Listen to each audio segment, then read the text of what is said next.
Hey, what's up guys? Pallav here from nothingwired.com, and guess what? I'm on vacation. I'm here in my hometown, Assam. It's a place in the northeastern part of India. If you're from outside India, I do not know exactly where Assam is. So I do not have my lighting here, so excuse me if it's a bad lighting, although I have my mic, so the audio should be good enough. Now, before going ahead with the introduction to the Nikon D3400, which Nikon released the other day, I thought I'd just quickly show you a simple, small, interesting thing over here in Assam. So Assam and the neighboring states like Meghalaya, they get some of the highest rainfalls recorded here in India. Because of that, our houses traditionally have been built not to retain the rain, of course. Otherwise your roof would get spoiled, or water will seep into your house. So traditionally you can see that our houses are like what they call Assam type. So they have this slanting, wavy, tin-like structure. So whenever rain falls on them, it actually goes down. It looks beautiful while it's raining heavily, because you can see all the rain pouring from those grooves. It's kind of make this beautiful symmetry, and even the sound of raindrops on tin at night, it's kind of quite groovy. But now today is quite hot. It's, I think, the rainy season is almost over. It's very hot today, but overall it's a beautiful place. And if you come to India, or if you're from India and haven't visited northeast part of India, then I suggest it definitely should do so very soon, because it's one of the most beautiful parts of India. Now let's get on with the Nikon D3400. What we have here, this is their latest entry-level camera. This is the successor to the 2-year-old Nikon D3300, which actually is a very popular camera, and a lot of people say that it has got very good genes at a very affordable price, because the sensor and some of the characteristics come from their mid-range cameras. That's a very good thing. Not a lot of other people or other companies do that. For example, in Canon, you do not see that the entry-level cameras generally have an entry-level processor. The mid ones have mid-level, but in Nikon you generally see the mid-level sensor also coming to the entry-level, which is a good deal. At least you have the genes correct, if not all the features. It was released in US for $650, and it will come with two brand new kit options. One is this brand new AFP 18-55mm VR. AFP as in it will be slightly smaller than usual lens, and also another one would be a 70-300 mm, again AFP. So again, that would be compact. Nikon in fact released two variants of each of these lenses, one VR and one non-VR version.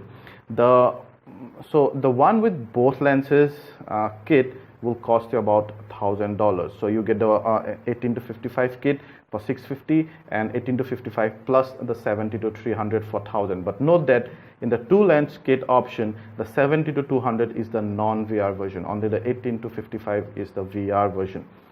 Now $1,000 and $650 compared to about $100 less for the D3300, the MRP in US.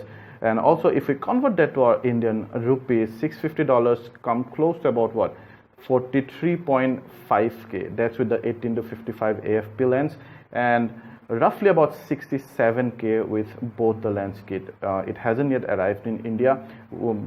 I've just asked someone, I think it will arrive next month sometime. In fact, Nikon will start selling this even in the US in September, and you can only pre-order now. This makes it almost, I guess what, about 11 to 12k more expensive than the D3300, which is 2-year-old, plus the 18-55mm VR2 lens. That I think in India would cost just over 32,000, and this one is about 43.5.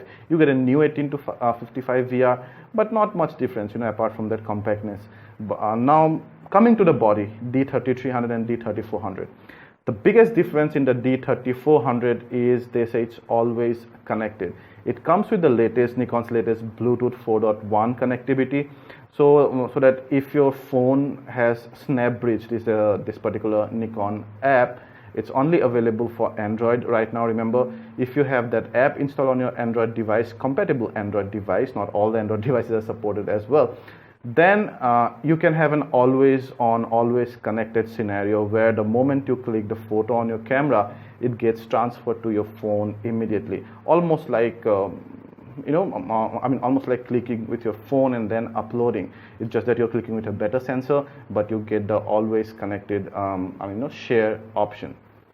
So that's one really cool thing, but I mean, I don't know how popular that would be. You also have the usual Wi-Fi options, but the Wi-Fi option is slightly more battery consuming. So this Bluetooth is really low energy, 4.1. So even if you have that connected for that during that shooting period, I think it would be quite convenient to just quickly click the photos and send them, upload them to social media from your phone, or even send them to clients. So that's a really good deal, I guess. Another thing is that it has become slightly lighter than the D3300, 395 gram body only. But what's more important is that the A6300, which is a mirrorless camera, that weighs about 360 gram. You only get about 35 gram advantage with that mirrorless camera. And the mirrorless cameras, one of their USPs always been that they are lighter and more compact than DSLR. So that does not hold anymore, my friends. If you're buying the mirrorless mainly for the weight, then possibly you should think twice, because 360 gram and 395 gram, the DSLRs, even the Canon 1300D is very light. So DSLRs body only are really becoming compact and almost at the mirrorless category. The sensor has the same 24.2 MP resolution, but then it's a slightly different sensor as far as low ISO performance is concerned. Now with the D3400, you get a higher ISO bracket. It starts at the same 100, but then it goes up to 25,600. The D3300 could only go up to 12,600. That I'm talking about only the normal and not the ISO boost. Another thing also, it's got the same EN EL14A battery, both of them, but with the Nikon D3400, they claim 1200 shots as opposed to 700 shots of the D3300. And that's, they say, it's mainly owing to the less flash power on the D3400. But if you do not use flash at all, or like 1% of the total time, then I don't know how much of a difference would it make. So that's something to take note of. Biggest drawback, almost deal breaker for me. If you plan, or if you've been planning to buy a Nikon entry-level camera for your vlogging, D3400 might not be the right one, because it's omitted one of the most important things that a vlogging camera has: an external mic jack. The D3300 has an external mic jack. The 3400 does not have an external mic jack. I have no idea why on earth Nikon chose to omit the external mic, because we hated it because Canon 1300 does not have it, and we at least took heart from the fact that D3300 has it. But now the D3400 omits it. Not only that, it also omits the accessory terminal, the remote terminal. So no longer you can use bulb mode with your wired remote. Although you can use a wireless remote, but a wired remote is really cool and useful tool to shoot those very slow shutter speed shots at night. That's really important. So those two terminals are gone, and that's one of my biggest grudge with this camera. The rest of the specs are almost identical. As I told you before, same 24.2 MP resolution, same APS-C sensor, same size sensor, and same 11 autofocus points, same 5 FPS burst mode, and same fixed 3-inch LCD, non-touchscreen still. But then Nikon actually mentions that the D3400 has a slightly wider viewing angle, 170 degree as opposed to a 160 degree on the D3300. So at the end of the day, you're mainly getting two things effectively at about premium of 12 to 13,000 here in India, and about $100 there in US.